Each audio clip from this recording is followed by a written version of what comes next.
Bonjour, nous sommes les élèves de 4e vitesse. Je me nomme Safouane Bounali. Naïl Kazan et Walid Badjadji. Alors aujourd'hui, nous allons vous présenter qu'est-ce que les travaux publics. Les travaux publics, c'est un regroupement de métiers très important.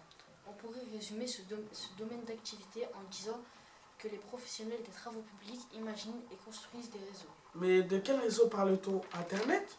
Oui, par exemple, ça c'est le réseau de données qui est constitué aujourd'hui principalement par de la fibre optique.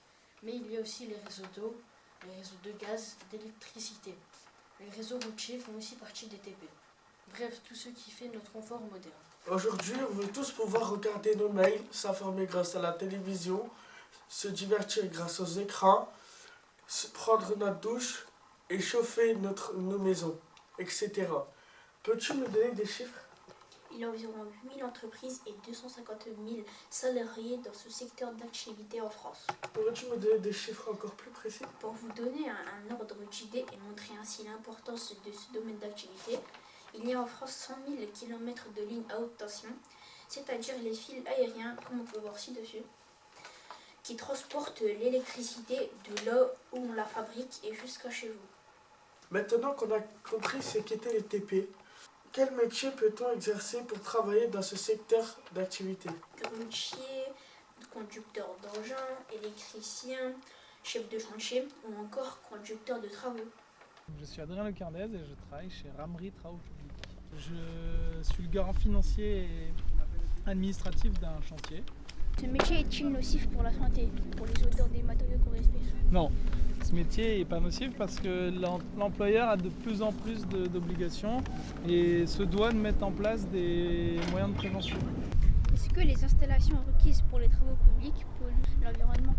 Alors c'est forcément un métier qui consomme beaucoup d'énergie. Ça se réduit d'année en année. On travaille sur l'utilisation de matériel électrique pour limiter l'impact. On travaille sur plusieurs mesures, ne pas laisser les engins tourner inutilement. Les engins, ils sont comme des voitures, ils sont de plus en plus performants pour polluer de moins en moins. Donc ça s'améliore d'année en année. Pourrais-tu revenir sur les tâches du métier de conducteur de travaux? Il est responsable de la réalisation d'un ou plusieurs chantiers.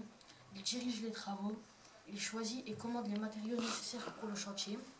Il prévoit les potentiels problèmes de sécurité et il est souvent en contact avec les clients.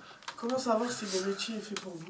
Si vous êtes curieux, responsable, passionné, organisé et si vous aimez relever des défis. Quelles études devrais-je pratiquer si je voudrais travailler dans ce domaine d'activité? Après la troisième, deux choix s'offrent à vous. Le premier, un CAP, le deuxième, un bac général et technologique. Un bac général et technologique, ça suffit? Non, il faut enchaîner avec par exemple classe préparatoire, puis une licence. Enfin, il faut enchaîner avec un master. Ah ok, je comprends mieux. Je pense que je vais me diriger vers ce domaine d'activité. Et vous, allez-vous vous diriger vers les travaux publics?